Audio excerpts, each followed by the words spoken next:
ତେବେ ବର୍ତ୍ତମାନ ଯାହା ଜଣାପଡ଼ିଛି ଶକ୍ତିଶାଳୀ ବୋଲିଂ ଭାରତ ପାଇଁ ଫାଇଦା। ଆନ୍ତର୍ଜାତୀୟ କ୍ରିକେଟରେ ଭାରତ ମୁଖ୍ୟତଃ ବ୍ୟାଟିଂ ପାଇଁ ଖ୍ୟାତି ଅର୍ଜନ କରିଛି। ବିଗତ ଦିନରେ ଅଧିକାଂଶ ମ୍ୟାଚରେ ଭାରତକୁ ସାମାନ୍ୟମାନେ ହିଁ ଅଧିକ ବିଜୟ ଦେଇ ଆସିଛନ୍ତି। କିନ୍ତୁ ଚଳିତ ବିଶ୍ୱକପରେ ଏହାର ବ୍ୟତିକ୍ରମ ଦେଖିବାକୁ ମିଳିଛି। ବ୍ୟାଟିଂ ଅପେକ୍ଷା ଭାରତୀୟ ବୋଲରମାନେ ଅଧିକ ପ୍ରଭାବୀ ପ୍ରଦର୍ଶନ କରୁଛନ୍ତି।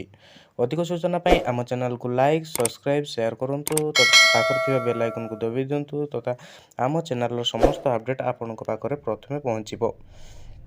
ଦ୍ରୁତ ଓ ସ୍ପିନ୍ ବୋଲିଂ ବିଭାଗରେ ଭାରତ ଚମତ୍କାର ପ୍ରଦର୍ଶନ କରୁଛି। ଅବଶ୍ୟ ସ୍ପିନରମାନେ ପାରମ୍ପରିକତା ବଜାୟ ରଖି ଅଧିକ ସଫଳତା ପାଇଛନ୍ତି। କିନ୍ତୁ ଆହତ ସମସ୍ୟାରୁ ମୁକୁଳିବା ପରେ ଦ୍ରୁତ ବୋଲର ଯଶପ୍ରୀତ ବୁମରା ଏହି ଅପ୍ରତ୍ୟାଶିତ ସଫଳତାର ମୁଖ୍ୟ କର୍ଣ୍ଣଧାର ସାଜିଛନ୍ତି। ଭାରତ ବିଶ୍ୱକପ୍ ଦଳରେ 4 ଜଣ ଦ୍ରୁତ ବୋଲର ଯଶପ୍ରୀତ ବୁମରା, ମହମ୍ମଦ ସାମି, ମହମ୍ମଦ ସିରାଜ ଓ ଶାର୍ଦ୍ଦୁଲ ଠାକୁରଙ୍କୁ ନେଇ ଖେଳୁଥିବା ବେଳେ ହାର୍ଦ୍ଦିକ ପାଣ୍ଡ୍ୟା ଅଲରାଉଣ୍ଡର ଦାୟିତ୍ୱ ନିର୍ବାହ କରିଛନ୍ତି। ଏପର୍ଯ୍ୟନ୍ତ ଖେଳାଯାଇଥିବା 3ଟି ମ୍ୟାଚରୁ 93 ରନ୍ ବ୍ୟୟ କରି ବୁମରା 8ଟି ୱିକେଟ୍ ହାସଲ କରିଛନ୍ତି।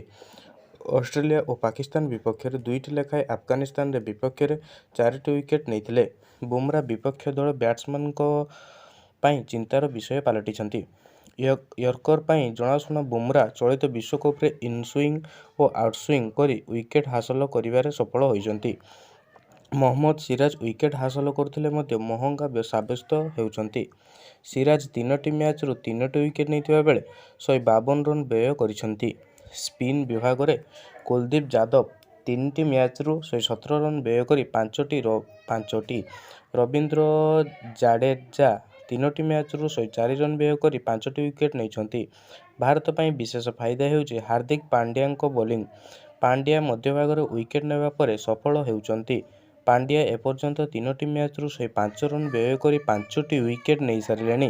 ଭାରତୀୟ ଦ୍ରୁତ ଓ ସ୍ପିନ୍ ବୋଲରଙ୍କ ମିଳିତ ପ୍ରଦର୍ଶନ ଭାରତକୁ ଭଲ ପ୍ରଦର୍ଶନ କରିବାରେ ସହାୟକ ହେଉଛି। ଏପରିକି ଭାରତ ବୋଲର ପାକିସ୍ତାନ ଓ ଅଷ୍ଟ୍ରେଲିଆକୁ 200ରୁ ଅଧିକ ରନ୍ରେ ରୋକିବାରେ ସଫଳ ହୋଇଥିଲା। ରବିଚନ୍ଦ୍ରନ ଅଶ୍ୱିନ ଓ ମହମ୍ମଦ ସାମିଙ୍କ ଆବଶ୍ୟକତା ଭାରତ କରୁନଥିବା ମଧ୍ୟ ଏବେ ସୁଦ୍ଧା ଦେଖିବାକୁ ମିଳୁଛି। ଶାର୍ଦ୍ଦୁଲ ଠାକୁର ଅଲରାଉଣ୍ଡର ଭାବେ ଖେଳୁଥିଲେ ମଧ୍ୟ ଏପର୍ଯ୍ୟନ୍ତ ସେଭଳି ପ୍ରଦର୍ଶନ କରିପାରିନାହାନ୍ତି। ଆଗାମୀ ମ୍ୟାଚରେ ଶାର୍ଦ୍ଦୁଲଙ୍କ ପାଇଁ ମଧ୍ୟ ବଡ଼ ଆହ୍ୱାନ ହେବ। Bureau report, Odisha news.